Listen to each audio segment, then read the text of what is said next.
Assalamualaikum warahmatullahi wabarakatuh. Selamat malam. Kami dari kelompok 1 ingin mempresentasikan hasil tugas kami. Pertama-tama perkenalkan, saya Muhammad Fadal Fausta dengan NIM 113.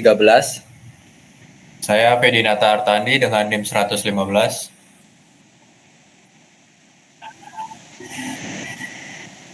Saya Galundra Satrio dengan NIM 108. Oke, kelompok kami di sini memiliki ide bisnis yaitu tentang fashion customization platform. Nah, di mana ide ini tuh memungkinkan konsumen untuk membeli pakaian dengan kostumisasi personal ala mereka. Nah, ini tuh bisa menggunakan katalog kain digital dari para UMKM lokal.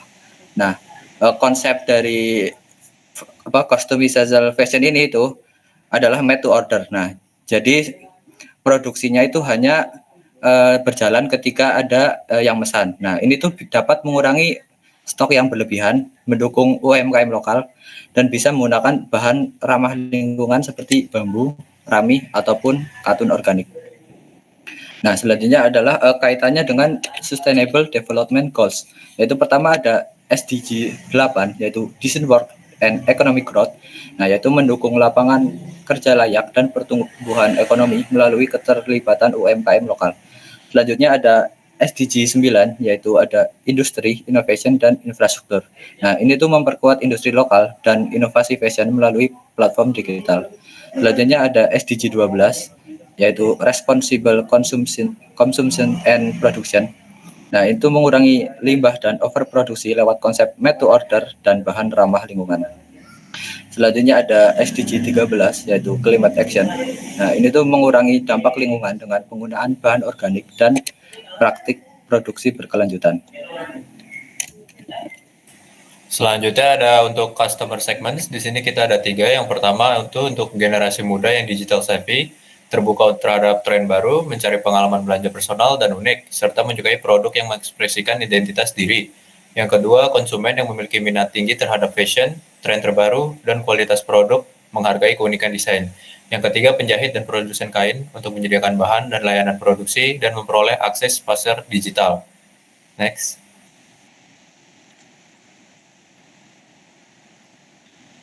Selanjutnya ada value proportion. Di sini platform fashion customization itu menawarkan proposisi nilai yang kuat dan berbeda dari model bisnis fashion konvensional. Kami tidak hanya menjual produk, tetapi juga pengalaman personalisasi dan konsumsi yang bertanggung jawab. Kami memberdayakan konsumen untuk menjadi desainer bagi busana mereka sendiri melalui model produksi berbasis pesanan. Kami secara fundamental mengurangi limbah tekstil yang merupakan masalah utama industri fashion. Next. Selanjutnya ada untuk channel-nya. Yang pertama itu platform digital utama berbasis website. Itu menjadi kanal utama di mana konsumen dapat melakukan kostumisasi pakaian, memilih bahan, serta melakukan transaksi dan pelacakan pesanan secara langsung. Platform ini memberikan pengalaman berbelanja yang nyaman, interaktif, dan modern. Yang kedua ada media sosial, berfungsi sebagai sarana promosi, inspirasi desain, dan interaksi dengan konsumen muda yang cenderung aktif di media sosial. Konten visual dan trend fashion dapat digunakan untuk meningkatkan awareness sekaligus menarik konsumen baru. Yang ketiga dan yang terakhir itu ada marketplace-nya, itu membuka peluang untuk memperluas pangsa pasar dengan menjangkau konsumen yang terbiasa berbelanja melalui marketplace besar. Oke, selanjutnya ada customer relationship. Yang pertama, seluruh kostumisasi pemilihan dan pemesanan dirancang agar dapat dilakukan secara mandiri oleh pengguna melalui antarmuka platform yang intuitif. Ini memberikan kemudahan dan kontrol penuh kepada pelanggan. Yang kedua, kami menyediakan dukungan pelanggan melalui kanal digital seperti chat support dan email untuk menjawab pertanyaan spesifik terkait produk atau pesanan. Yang ketiga, kami secara aktif melibatkan pelanggan melalui konten edukatif tentang isu keberlanjutan dan UMKM lokal, serta menampilkan karya desain terbaik dari komunitas pengguna.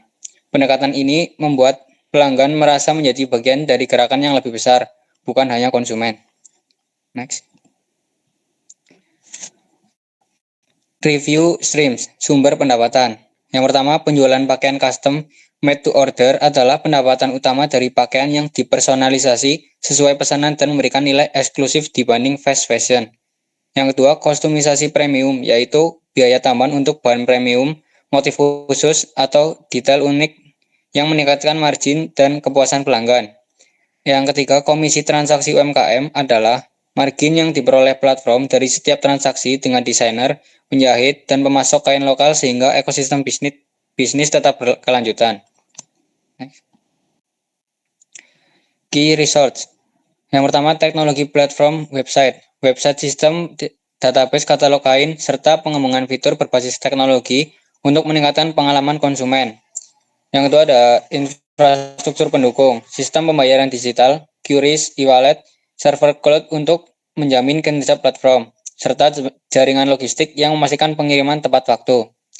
Lalu ada tim inti terdiri dari developer, UI UX designer, fashion konsultan, tim marketing, dan customer service. Sumber daya manusia ini merupakan motor penggerak utama dalam inovasi dan layanan.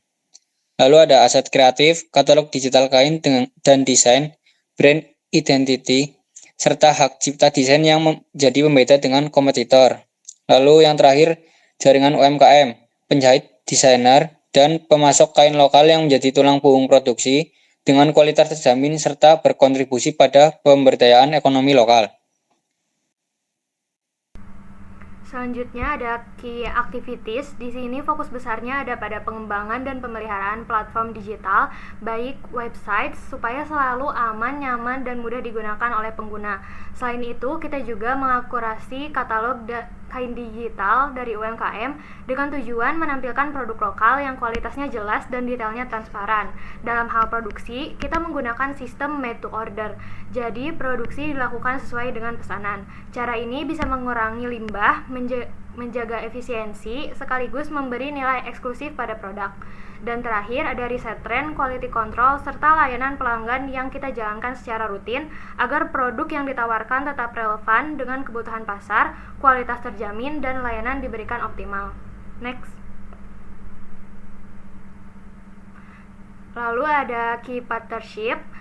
Kita tidak bisa berjalan sendiri, jadi kita membangun kerjasama dengan berbagai mitra strategis, seperti UMKM lokal menjadi mitra utama dalam produksi pakaian, sekaligus memberdayakan ekonomi komunitas. Untuk bahan baku, kita bekerja sama dengan pemasok kain yang ramah lingkungan dan menyediakan bahan berkelanjutan seperti katun organik, bambu, dan rami.